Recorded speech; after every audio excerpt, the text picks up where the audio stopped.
कि खुदा का ऐसा दिलबर न हुआ न है न होगा। मेरे मुस्तफा का हमसर न हुआ न है न होगा। यही बोल सिदरा वाले दो जहां हम छान डाले। यही बोल सिदरा वाले दो जहां हम छान डाले। यही बोल सिदरा वाले दो जहां छान डाले। तेरा मिस्ल मेरे सरवर, तेरा मिस्ल मेरे सरवर न हुआ न है न होगा। मेरे मुस्तफा का हमसर न हुआ न है न होगा।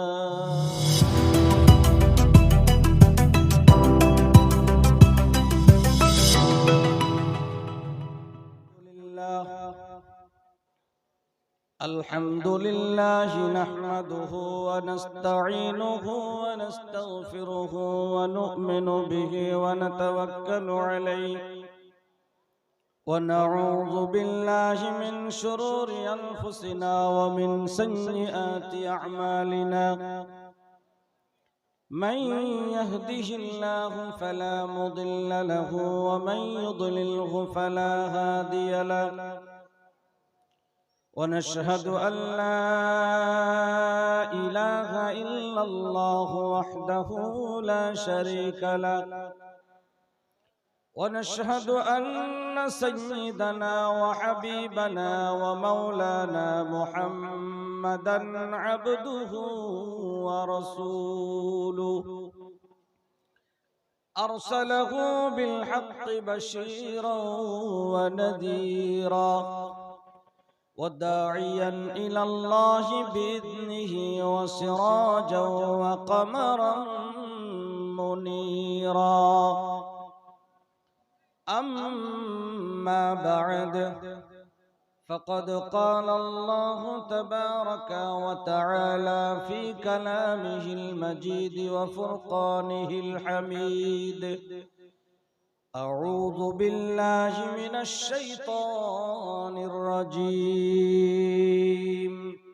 قل إن كنتم تحبون الله فاتبعوني يحببكم الله ويغفر لكم ذنوبكم والله غفور رحيم. وقال النبي صلى الله عليه وسلم: لا يؤمن أحدكم حتى أكون أحب إليه من والده وولده والناس أجمعين، أو كما قال عليه الصلاة والتسليم. الحمد لله। যাবতীয় প্রশংসা, আরাধনা, গণকীর্তন, স্তব স্তুতি সেই মহান আল্লাহ পাক রব্বুল আলামিনের জন্য, যেই মহান আল্লাহ পাক আমাদের সৃষ্টিকর্তা, যিনি স্রষ্টা, যিনি আমাদের সমগ্র পৃথিবীর মালিক, যিনি রব, যিনি প্রতিপালক, সেই মহান আল্লাহ পাক রব্বুল আলামিনের দরবারে জানাই লক্ষ কোটি শুকরিয়া। সকলেই বলি আলহামদুলিল্লাহ। এতগুলো মানুষ এরকম জোর কি গো? আলহামদুলিল্লাহটা বলা যাবে না? আলহামদুলিল্লাহটা বললে কি গুনাহ হবে না আপনার পয়সা খরচ হবে? পয়সা খরচ হবে নাকি? তো বললে অসুবিধা কি? আপনার দুই কাঁধে যে ফেরেশতা আছে, ফেরেশতা তো লিখবে আপনার জন্য, তারা রেডি হয়ে আছে লেখার জন্য, তাদেরকে সুযোগ দেন লিখতে। সকলে বলি আলহামদুলিল্লাহ। এখনো পছন্দ হয়নি, আরো জোর হবে ইনশাআল্লাহ। মুসলমানের আওয়াজ এরকম নয়। আলহামদুলিল্লাহ, মাশাআল্লাহ। তারপরে পরে বিশ্বনবী জনাবে মুহাম্মদুর রাসূলুল্লাহ সাল্লাল্লাহু আলাইহি ওয়াসাল্লামের প্রতি লাখো কোটি দুরূদ ও সালাম শান্তির দ্বারা বর্ষিত হোক, আল্লাহুম্মা আমিন। তারপরে পরে আজকের এই মহতী অনুষ্ঠান নুরানি মজলিসের সুযোগ্য নির্ধারিত নির্বাচিত সভাপতি সাহেব ও মঞ্চে বসে থাকা উলামায়ে কেরাম, হুফাজে ইজাম, সামনে বসে থাকা দিনদরদি ভাই ও বাবাজি বোনেরা, পর্দার আড়ালের মা ও ভগ্নীগণ, সকলকে জানাই শ্রেণীগতভাবে ভালোবাসা, অভিনন্দন, শুভেচ্ছা। আল্লাহ পাক রব্বুল আলামিন আমাদেরকে উত্তম থেকে উত্তম একটি মজলিসে নিয়ে এসেছেন। আল্লাহ পাক রব্বুল আলামিনেরই কর্তৃত্ব সবকিছুই। আপনি আমি কিছুই পারি না। আমাদের চেষ্টা আল্লাহ পাক রব্বুল আলামিন তিনি পূর্ণ করেন। মানুষকে প্রাথমিকভাবে প্রতিটি জিনিসের চেষ্টা করতে হবে, আল্লাহ পাক রব্বুল আলামিন পুরা করবেন। আপনারা ইরাদা রেখেছিলেন, আপনারা চেষ্টা করেছিলেন যে এই মজলিসে যাব, কোরআনের মজলিসে, হাদিসের মজলিসে উলামায়ে কেরামদের কাছ থেকে আমরা কিছু শুনব। এই উদ্দেশ্য করেছিলেন, ইচ্ছা করেছিলেন, আপনাকে আল্লাহ পাক রব্বুল আলামিন এমন একটি মজলিসে নিয়ে এসেছেন। তো আমরা সকলেই মুসলমান, বিশেষ করে যারা আমরা মুসলমান, আমরা মুমিন, আমরা আল্লাহকে এবং রাসূলুল্লাহ সাল্লাল্লাহু আলাইহি ওয়াসাল্লামকে মানি। আমাদের প্রথম কালিমাই হচ্ছে লা ইলাহা ইল্লাল্লাহ মুহাম্মাদুর রাসূলুল্লাহ সাল্লাল্লাহু আলাইহি ওয়াসাল্লাম। যদি কেউ এই কালিমাটাকে না মানে, তাহলে কি তার কোনো আমল আল্লাহর কাছে কবুল হবে? কি গো, এইদিকে তাকান, এই ভাই আমার দিকে তাকান, ওই দিকে তাকান, এইদিকে তাকান, আমি যা বলছি শুনুন। কালিমা যদি না পড়ে কেউ লা ইলাহা ইল্লাল্লাহ মুহাম্মাদুর রাসূলুল্লাহ সাল্লাল্লাহু আলাইহি ওয়াসাল্লাম, এই কালিমাটাই পড়লো না, ঈমানই আনলো না, যদি সে অনেক আমাল করে, যদি ইবাদত করে, তার ইবাদত কি কবুল হবে? কবুল হবে না। আমাদের আল্লাহ আর রাসূল সাল্লাল্লাহু আলাইহি ওয়াসাল্লামকে নিয়েই সবকিছু, তাই না? আল্লাহ পাক রব্বুল আলামিনের যদি আমরা প্রিয় হয়ে যাই, আর কিছু চাই? আল্লাহ আমাদের প্রিয় হয়ে গেল, আল্লাহ আমাদের পছন্দ করে নিল, আল্লাহর প্রিয় হয়ে গেলাম, আমাদের কিন্তু আর কিছু চাই না। তো আল্লাহ পাক রব্বুল আলামিনের প্রিয় হতে গেলে কি করতে হবে? আল্লাহ পাক কোরআনে বলেছেন না বলেননি? শিক্ষা দিয়েছে না দেয়নি? কোরআনে শিক্ষা দিয়েছে।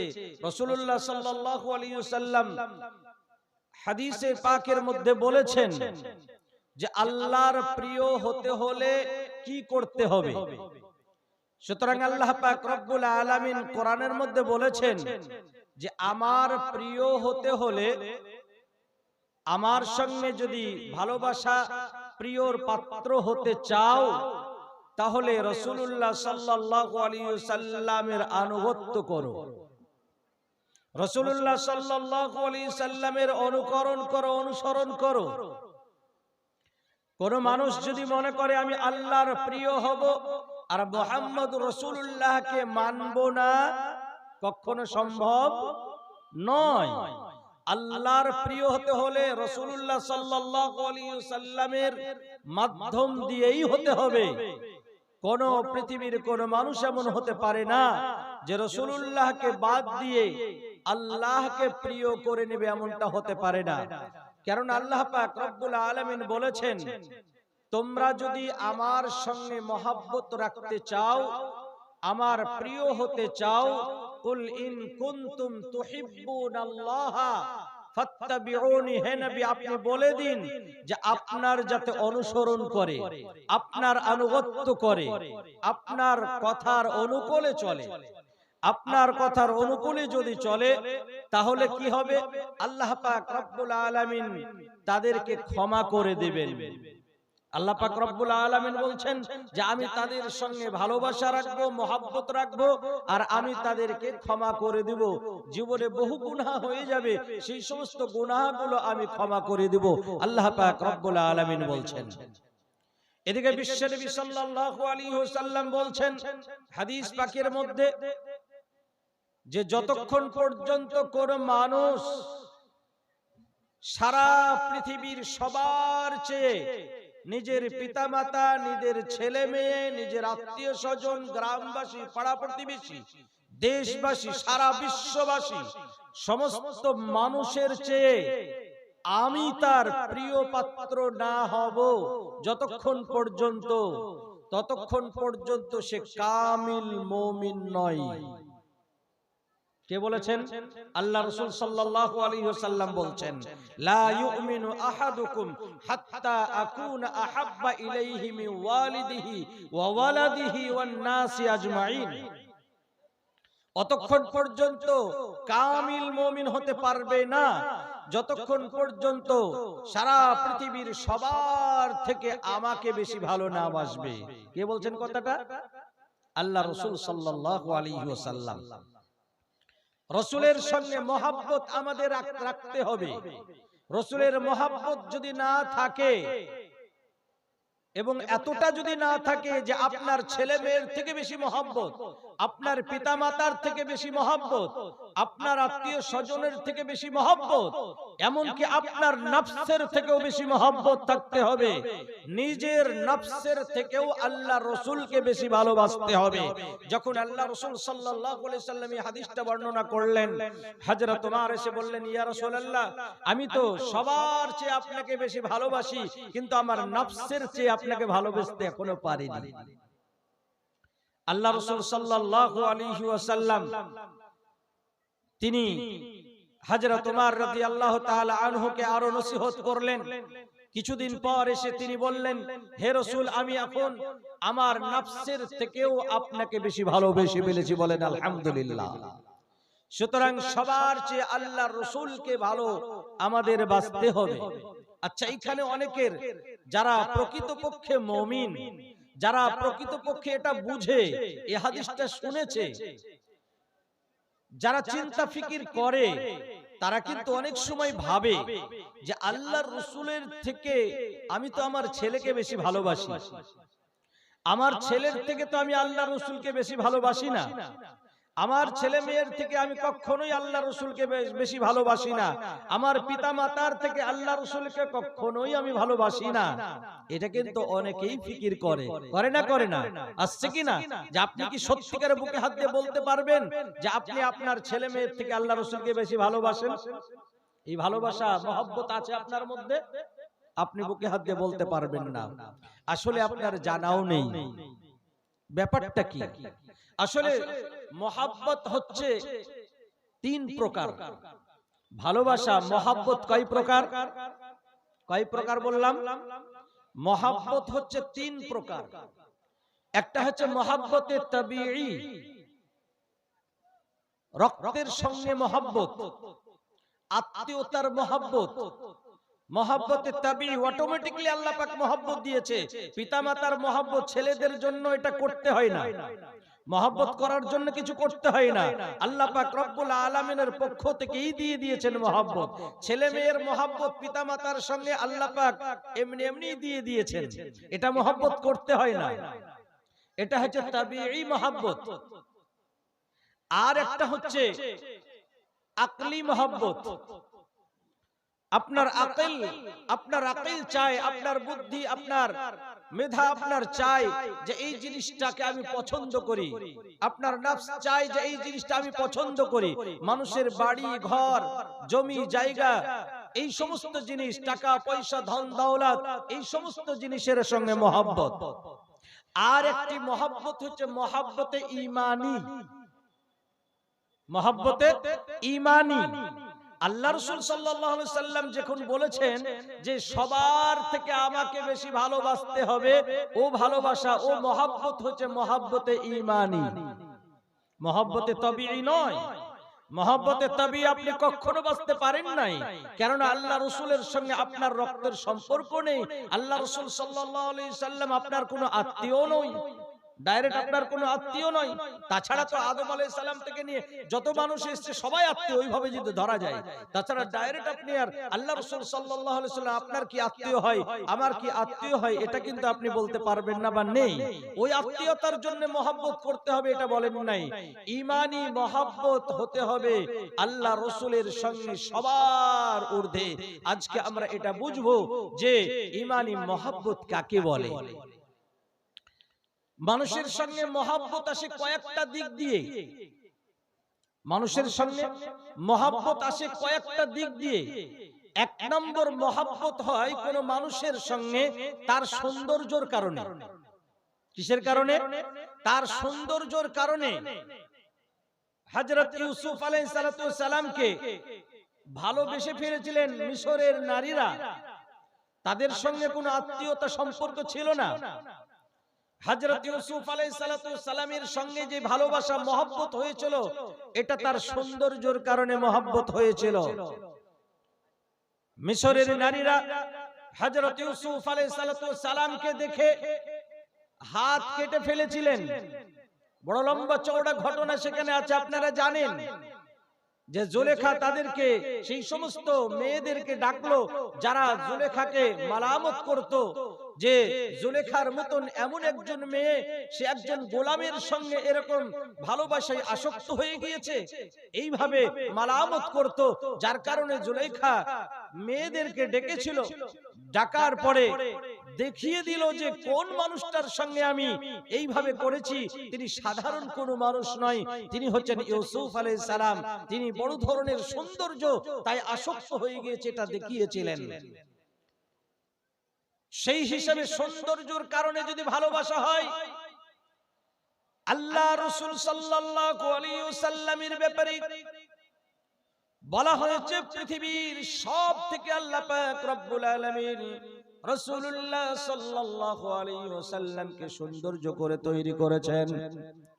যখন বিশ্বনবী সাল্লাল্লাহু আলাইহি ওয়াসাল্লামকে শৈশবকালে ছোট বেলায় দুগ্ধ পান করানোর জন্য দুধমা হালিমা যখন নিয়ে যায়, রাস্তায় নিয়ে যেতে যেতে হযরত মুহাম্মদুর রাসূলুল্লাহ সাল্লাল্লাহু আলাইহি ওয়াসাল্লামের দিকে তাকায়, আর দুধমা হালিমা তিনি হাসে আর মনে মনে বলে, আহারে এত সুন্দর এই মুহাম্মদের হাসিটা আমি এত ছেলে লালিত পালিত করেছি, কিন্তু কখনোই মুহাম্মদের এত সুন্দর হাসি, এই রকম হাসি মুখ আমি কোথাও পাই নাই। এবং মুহাম্মদের মতন সৌন্দর্য আমি কোন ছেলেকে আমি মানুষ করি নাই, দুগ্ধ পান করা নাই। আমি মুহাম্মদকে পেয়ে বড় ধন্য হয়েছি।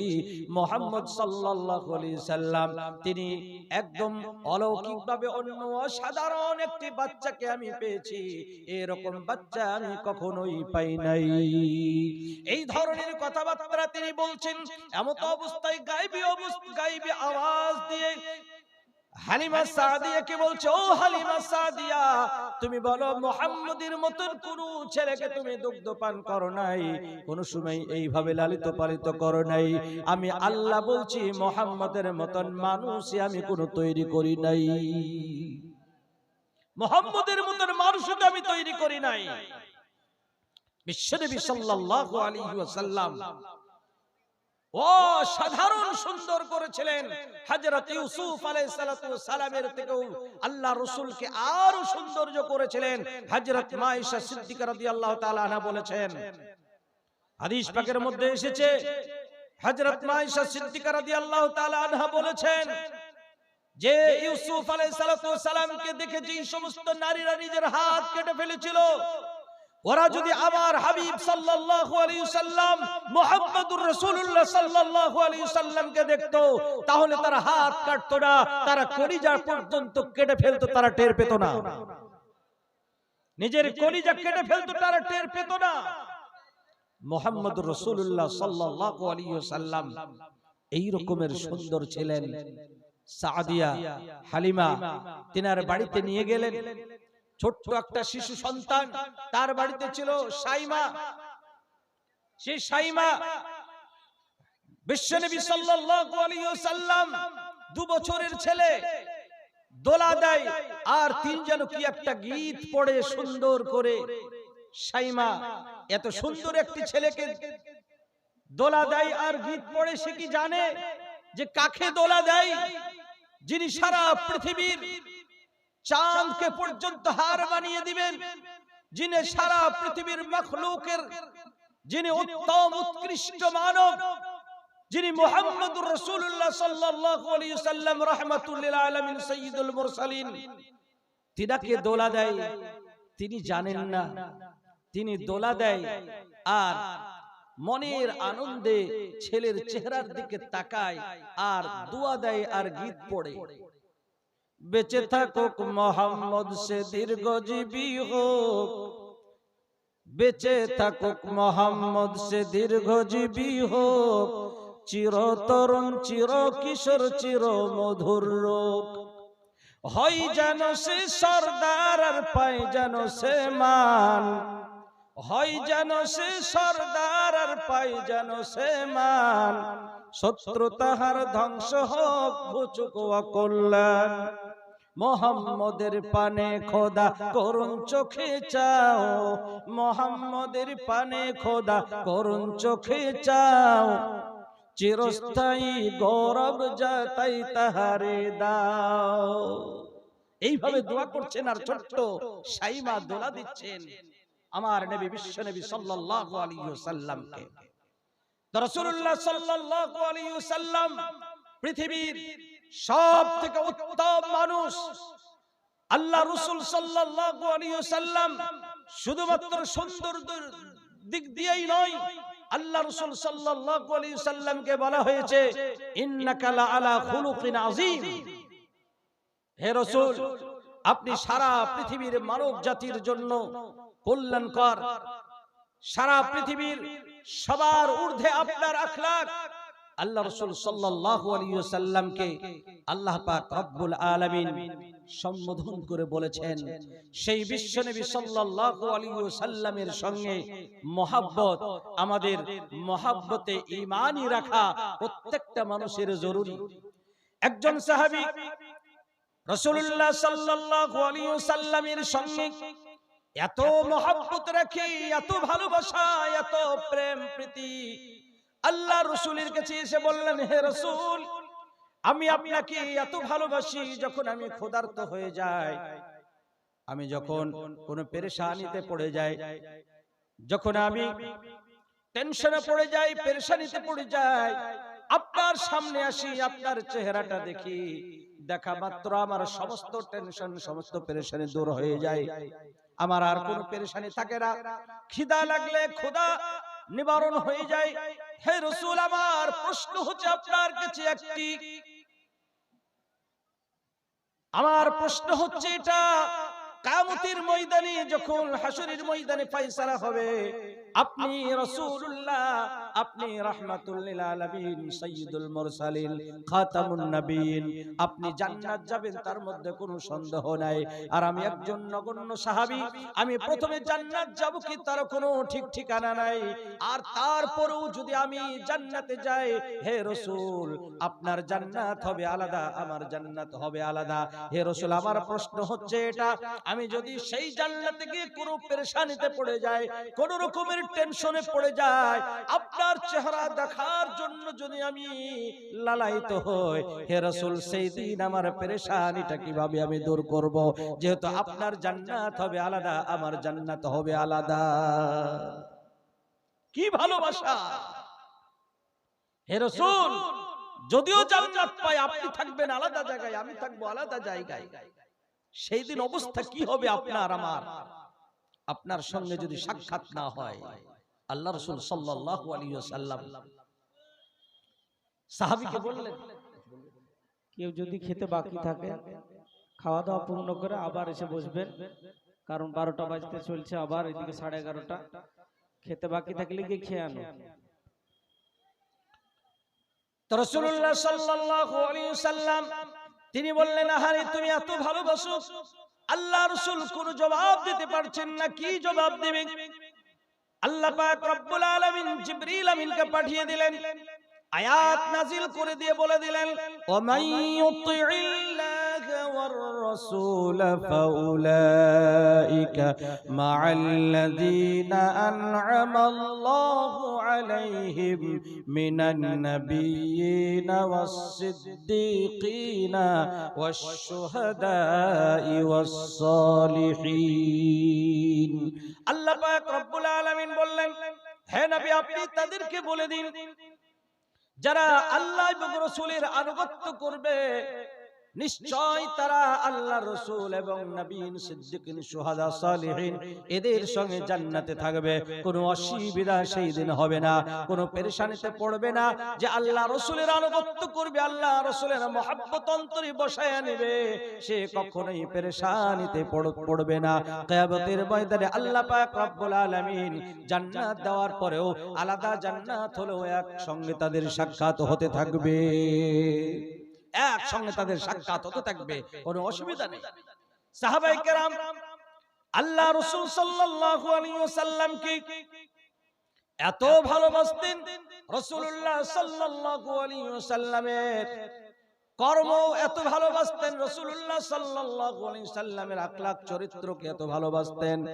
রাসূলুল্লাহ সাল্লাল্লাহু আলাইহি ওয়াসাল্লাম যেটা বলে দিয়েছেন, রাসূলুল্লাহ সাল্লাল্লাহু আলাইহি ওয়াসাল্লাম যেটা ফয়সালা করে দেবেন, সেটাই তাদের চূড়ান্ত ফয়সালা।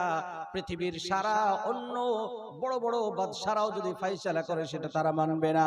রাসূলুল্লাহ সাল্লাল্লাহু আলাইহি ওয়াসাল্লামের ফয়সালাটাই তাদের কাছে চূড়ান্ত ফয়সালা। রাসূলুল্লাহ সাল্লাল্লাহু আলাইহি সাল্লাম বলে দিয়েছেন, একজন সাহাবী তার মাথার চুল আস্তে আস্তে বড় হয়ে গেছে, মেয়েদের মতন, নারীদের মতন চুল অনেকটা বড় হয়ে গিয়েছে। অন্য সাহাবীরা জিজ্ঞাসা করে, হে সাহাবী তোমার মাথার চুল এত বড় হয়ে যায়, তুমি কাটো না?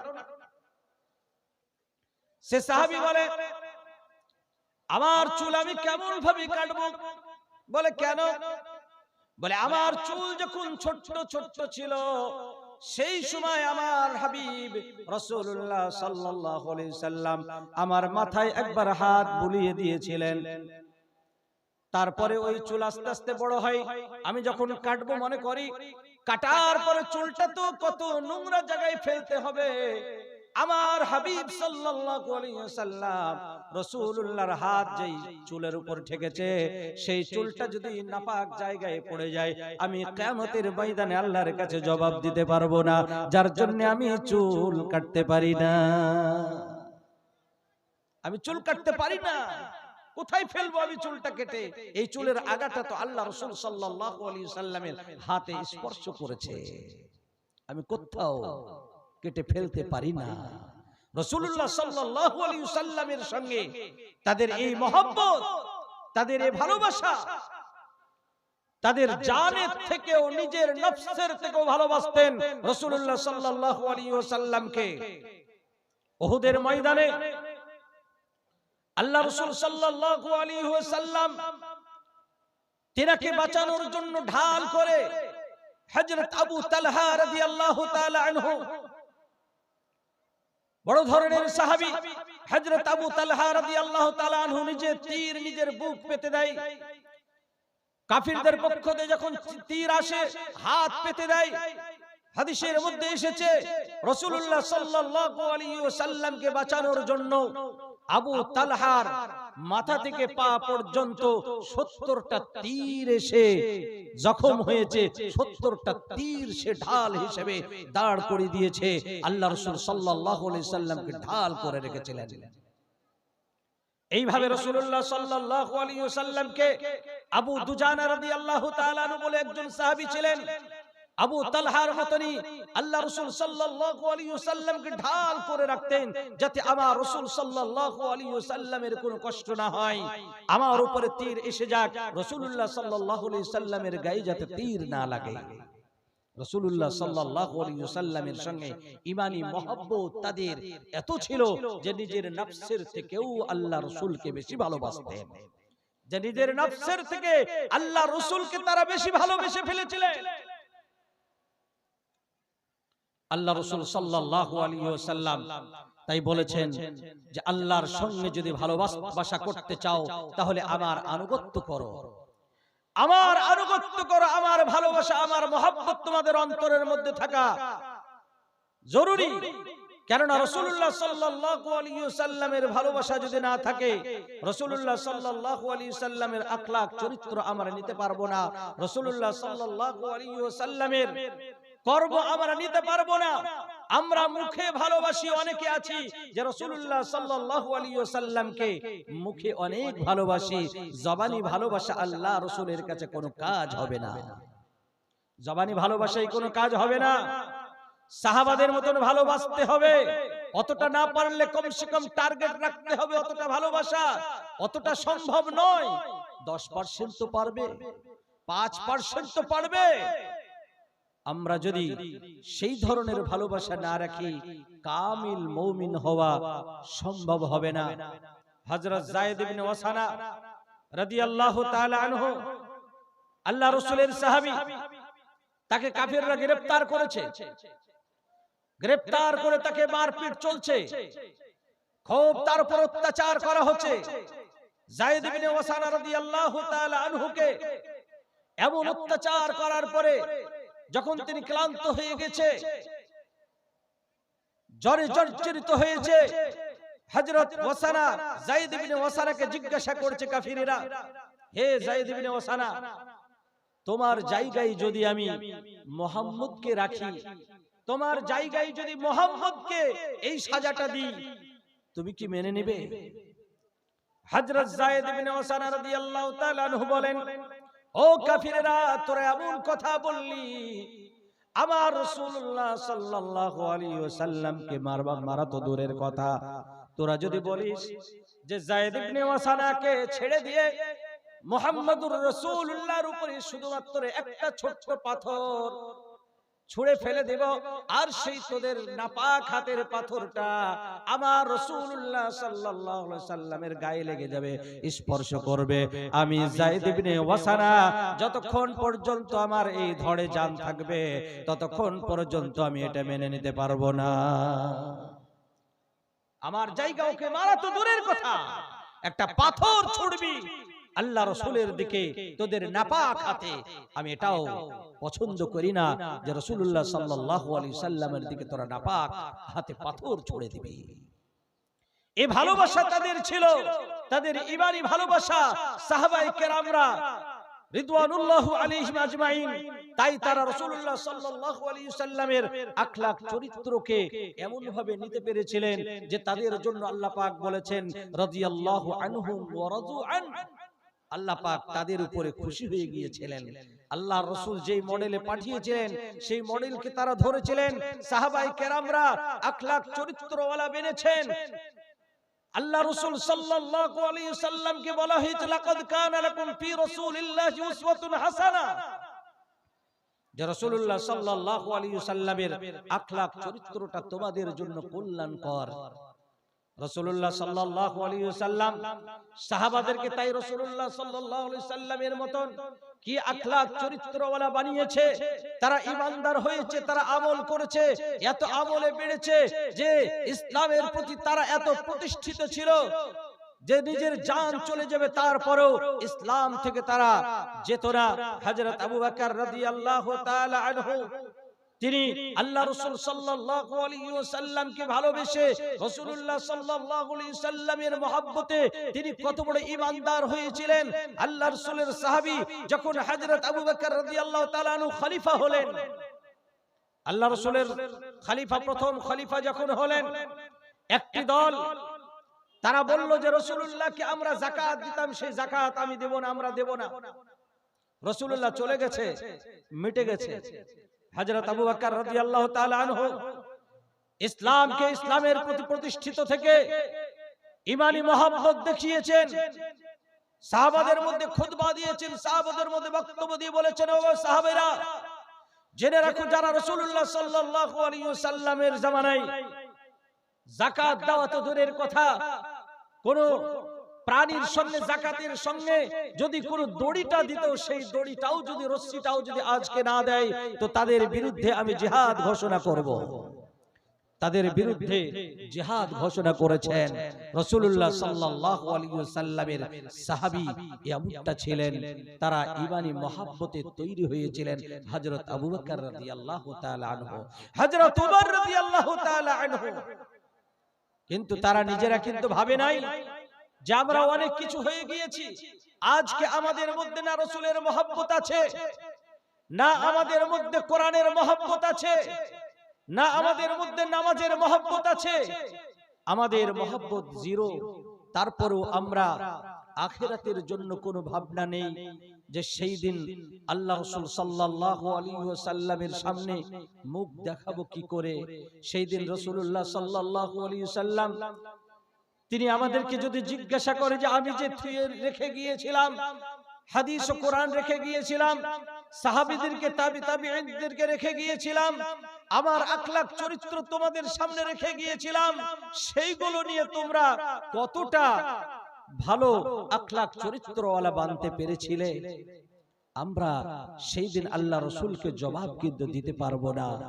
রাসূলুল্লাহ সাল্লাল্লাহু আলাইহি ওয়াসাল্লাম সাহাবাদেরকে রেখে গিয়েছিলেন মডেল করে, সাহাবারা এমন আখলাক চরিত্র দেখিয়েছেন।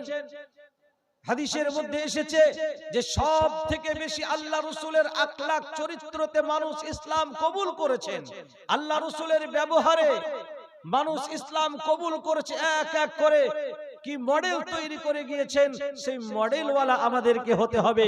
আমরা মুখে দাবি করি মুসলমান, আমরা মুখে দাবি করি যে আমরা ঈমানদার, কিন্তু আমরা কতটা ঈমানদার, আমরা কতটা মুসলমান? আমরা এত কাঁচা মুসলমান, আমাদের ঈমান হচ্ছে এই রকম কাঁচা। কেমন? রমজান এলে রাখো না রোজা, দিনকে করো আঘাত। রমজান এলে রাখো না রোজা, দিনকে করো আঘাত। পয়সা কড়ি নেই তো অভাব, দাও না তো যাকাত। তুমি ঈমানদারির বড়াই করো, নেই তোমার ঈমান। তুমি ঈমানদারির বড়াই করো, নেই তোমার ঈমান। তুমি কেমন মুসলমান, তুমি কেমন মুসলমান? তুমি মানো না কোরআন, তুমি কেমন মুসলমান? নামাজের সাথে ধার ধারণা, মানো না কোরআন। তুমি কেমন মুসলমান, তুমি কেমন মুসলমান? নবীর উম্মত দাবি করো, সুন্নাহ মানো না। নবীর উম্মত দাবি করো, সুন্নাহ মানো না। নবীর অপমানে তোমার হৃদয় কাঁদে না।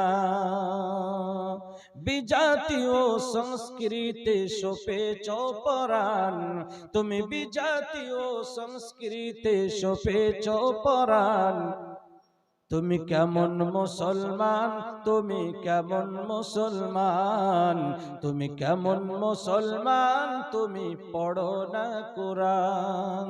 তুমি জানো না কোরআন, তুমি শিখো না কোরআন। এই তো আমাদের মুসলমানের হালাত। হযরত আবু বকর, কে জানে না হযরত আবু বকরের ঈমান সারা পৃথিবীর মানুষের এক পাল্লাই যদি রাখা হয়, হযরত আবু বকরের ঈমান যদি এক পাল্লাই রাখা যায়, তারপরেও হযরত আবু বকরের ঈমান বেশি ভারী হয়ে যাবে। হযরত আবু বকরের ঈমান আমল আল্লাহর কাছে বেশি পছন্দ হবে। তারপরেও হযরত আবু বকর কখনো কখনো বলতেন, আহারে আমি যদি মানুষ না হয়ে কীট পতঙ্গ হতাম, আমি যদি মানুষ না হয়ে খেড়কুটি হতাম, নদীতে ভেসে যেতাম, আমার কোনো হিসাব হতো না, আল্লাহর কাছে হিসাব দিতে হতো না। হযরত আবু বকরের মতন, যেই হযরত আবু বকর আল্লাহ রাসূল বলেছেন যে ইনি জান্নাতি, তারপরেও তিনি নিজেকে এত ভয় করতেন। হযরত উমর তিনি আল্লাহ রাসূল সাল্লাল্লাহু আলাইহি ওয়াসাল্লামের সঙ্গে আনুগত্য করে এত নৈকট্য লাভ করেছেন, তারপরেও নিজেকে নিজে এমন করতেন, নিজেকে কখনো বলতেন ওয়াইলুল লাকা ইয়া উমর ইল্লাম ইয়াগফির লাকা রাব্বুক, হে উমর যদি আল্লাহ তোরে ক্ষমা না করে, আল্লাহ তোরে যদি ক্ষমা না করে তুই ধ্বংস হয়ে যাবি, তুই ধ্বংস হয়ে যাবি। সাহাবায়ে কেরামরা বলতেন ও উমর তুমি এমন ধরনের কথা কেন বলো, তোমার জন্য তো বিশ্ব নবী বলে দিয়েছেন তুমি জান্নাতি, তুমি 2 নম্বরে জান্নাতি, তোমাকে রাসূলুল্লাহ বলে দিয়েছেন, তারপরেও তুমি নিজেকে এই ধরনের কথাবার্তা বলো। ওয়াইলুল লাকা ইয়া উমর ইল্লাম ইয়াগফির লাকা রাব্বুক, উমর তোরে যদি ক্ষমা না করে আল্লাহ তুই ধ্বংস হয়ে যাবি, এই ধরনের কথাবার্তা কেন বলো? হযরত উমর বলেন ওরে আমার সাহাবী, আল্লাহ পাক রব্বুল আলামিনের কাছে সব কিছু ক্ষমতা আছে, আল্লাহ পাক রব্বুল আলামিন যদি আমার জন্য জান্নাত কনফার্ম করে দিয়েছেন, তবুও আল্লাহ পাক রব্বুল আলামিনের হাতে এখনো চাবিকাঠি আছে। আল্লাহ রাসূল আল্লাহ পাক রব্বুল আলামিন যদি মনে করেন ওমরকে ধ্বংস করে দিবে, ধ্বংস করে দিতে পারে। আবার যে কনফার্ম আল্লাহ রাব্বুল আলামিন জান্নাতের জন্য টিকিট বানিয়ে রেখেছে, সেই জান্নাতের কনফার্ম টিকিটকে আবার আল্লাহ পাক রব্বুল আলামিন ক্যান্সেল করে দিতে পারেন। যার কারণে আমি ভয় করি আল্লাহর কাছে যে আল্লাহ পাক আপনি যেন আমার জান্নাতের কনফার্ম টিকিটটাকে কখনো ক্যান্সেল করেন না বলে ভয় করি। ভয় তাদের যে যত আল্লাহ ওয়ালা হয়েছে তার মধ্যে তত বেশি ভয়, তত বেশি ভয়। হযরত আবু বকর রাদিয়াল্লাহু তাআলা আনহু এক রাত্রিতে তাহাজ্জুদের নামাজে খুব কান্না করেছে, খুব কান্না করেছে। একজন সাহাবী রাসূলুল্লাহ সাল্লাল্লাহু আলাইহি সাল্লামের কাছে খবর পৌঁছেছে, হে রাসূল আপনার সাহাবী হযরত আবু বকর আজ রাত্রে খুব কান্না করেছে। হযরত আবু বকরকে ডাকলেন, আবু বকরকে ডেকে বললেন ও আবু বকর তুমি নাকি আজকে রাত্রে খুব কান্না করেছো? হযরত আবু বকর বলেন হে রাসূল হ্যাঁ সত্যিকারে আমি আজকে খুব কান্না করেছি। বলে কেন? বলে একটা ঘটনা মনে পড়ে যায় আর তার সঙ্গে সঙ্গে একটি আয়াত মনে পড়ে যায়। তাহাজ্জুদের নামাজ পড়তে পড়তে এই দুইটা জিনিসের সমন্বয় আমাকে কাঁদিয়েছে। বলে কি ঘটনা আর কোন আয়াত মনে পড়েছে? বলে আমার ঘটনা এটা মনে পড়েছে, আমি কাপড়ের ব্যবসা করতাম, কাপড়ের ব্যবসা করতে করতে একজন বৃদ্ধা মেয়েকে একটি কাপড় বিক্রি করেছিলাম।